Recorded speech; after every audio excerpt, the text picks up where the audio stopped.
Hi,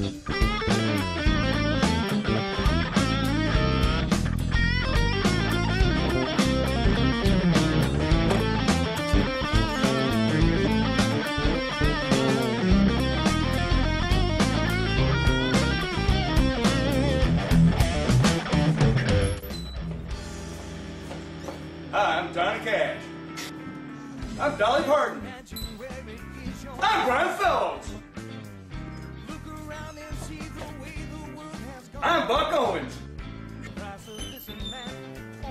I'm Phil Camp, and this is Crash Studio. I'm going to play some guitar for you.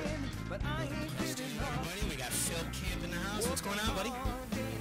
I'm on TV. You are on TV. You're on multiple TVs out there. Camera 1, camera 2. Camera 1, camera 2. Camera 1, camera 2.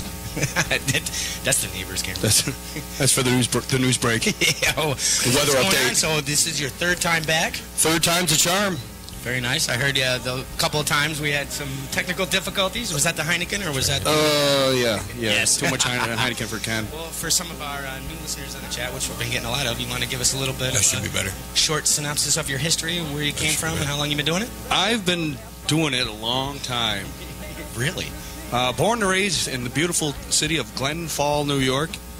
I played Glen Fall. There's S's in it. Everybody says it's Glen Falls. I love it. When Van Halen played the Civic Center way back in the 1900s, David Lee Roth, "Hello, Glen Fall." Both of us. That was awesome. It's hilarious. It's so funny. So anywho, I got my first guitar in I think third grade. Took lessons from Lucille Tasker, and you old people know her. I guess she was buds with Pete Seeger. Really? You guys know that. This just in.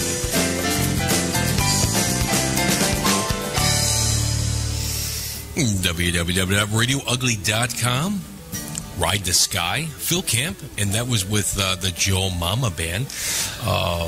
And actually a collaboration that lasted almost 10 years, I do believe. And we're going to go back right now with DW and Phil Camp on the couch at Crash Studio. Guys.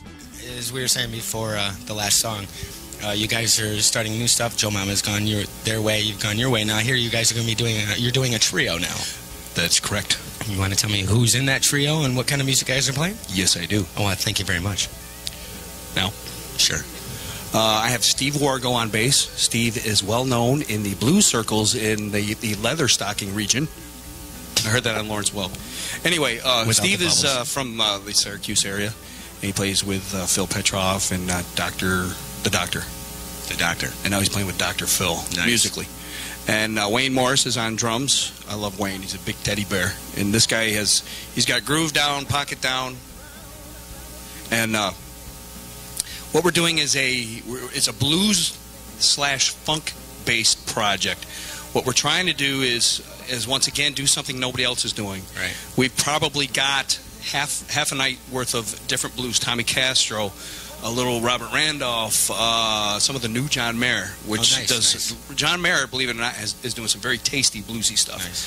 So we've grabbed a handful of that stuff. Are you going to be putting your own twist on their songs, even though they're covers? Are you going to still kind of twist it to what you guys want to do with it? Well, eventually that happens. Right. No matter what you're doing with a band, once a band gets its identity, and the more you play it, your artistic license, but people will still will still know that song. Yes. Yes. Okay. What I'm liking is I've introduced my Gravity song, Push Under and Fall from the Green Pepper Air Freshener. And what's great is those two guys haven't heard the versions that are recorded. So I told them, I said, rules are there are no rules. When you don't hear it, right? Exactly. I So I go through the rhythm, and Steve has found some really cool, funky, arpeggiated.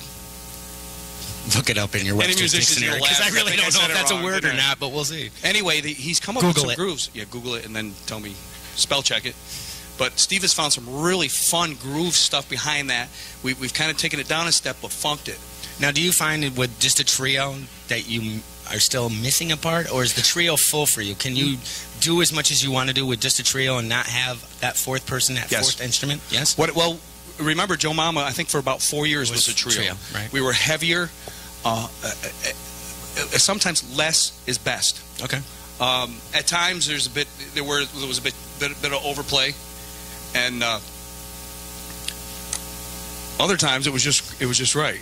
I got you. Don't look at the man gig has really taken off. There's, I have a ton of parties. I played a wedding reception last weekend. Oh, nice, nice, very nice. No daddy's little girl, though. I told him, listen, that's where I draw the line. I did do Johnny Cash for them. They loved it. Anyhow, with the solo, what I like about that is, and it's almost the same with the trio, with this new trio. Just for a quick second, if I might digress. Go ahead. In the trio, we've pulled up some Dave Matthews and kind of funked it up, given our own feel, a new thing. Same thing with the solo. I can take a little bit of this, a little bit of that. I can go from Johnny Cash to Alice in Chains, Blues Traveler, Thanks, by request. And we got a question from Frank about, or a statement saying, you know, from the bands to the trio to the solo, how has it throughout the years changed your guitar playing? It's changed. Actually, it's changed a lot. And with the blues thing coming up, and to touch on how when I go from when I was doing solos with Joe Mama, the culture of the band was with the type of players that we were and the music that we were playing. A lot of times it was balls to the wall, solo your face off, rock your face off. Right. Now going to solo, I don't have any sustain on my acoustic guitar, so you have to kind of choose your notes a little more tastefully, a little more melodic. A little more feel, maybe a little more quicky-picky. But you're not going to do 100 miles an hour. It doesn't work solo with an acoustic guitar. Right. Sometimes you get away with a couple good phrases to say, I can do that. But that's not what you want to do all night. Once in a great while, you got it. Do you find that you've played in bands that stepped up your solo game as far as musical knowledge and taste? I think so. I would like to think so. And what I'm finding, too, is with the new blues project, with Wayne and Steve being old-time blues guys, less is best. Right. I mean, they're telling me if I do a single note for 8 measures, sometimes that says more than 5,000 notes in 8 measures. So to try to be a little more tasty, try to be a little more reserved, maybe I don't even know if mature is the right word, because I learned guitar... Coming from you? Yeah. That's why I'm not sure if it's the right word. Say goodbye. See you guys. Peace. No. Yeah, well, we were talking. Okay, go right ahead. Go right ahead. We're going to close this off. Go ahead. What did you think of the show? I think it went all right. Yeah? Except for my mistakes. Well, but nobody noticed those, right? It's all right. You let them go. Mistakes are good. They're healthy. They're healthy. That's right. Nobody's perfect. That's right. So, where is... I'd like to do a solo acoustic CD. Like the GE soft light bulb commercials? Yeah. No. Yeah, no. I'd like to at least have one in the works, recorded, maybe even done. And with Steve and Wayne, those guys are way open for original material. I wouldn't mind even having something in the works for that, some sort of bluesy, funky bluesy thing. I mean, what's nice is I can do whatever I want. And for our listeners on the local end up here, where are you going to be playing the most? Woodstock! Sunday night. But my usual tour, stomping grounds, the O'Toole's here in Queensbury, Uno, Davidson Brothers. Are you hitting LG at all this year? No. You're going to stay down in the GF? Lake George, RadioUgly.com. Phil Camp in the house. No buzzing this time, my friend. It's nice. Everything sounds great. No Heineken this time. That's right. It could have been the Sarsaparillas. I think I remember the last couple of shows we had. We had quite a few in us there before we started the show. Sarsaparillas. Yeah. I've heard you play out, booking these solos, bands. What music does Phil Camp listen to? Oh, good question. If Phil Camp could run an iPod, what would be on your iPod? You guys. On the way over here, I was listening to Megadeth, believe it or not. Really? I've got the Appetite for Destruction in that. But on my iPod, I've got Ricky Skaggs, Country Boy. Got Victor Wooten. You guys familiar with any of that? The same thing. These are players. When I hear them play, I say, what do I bother?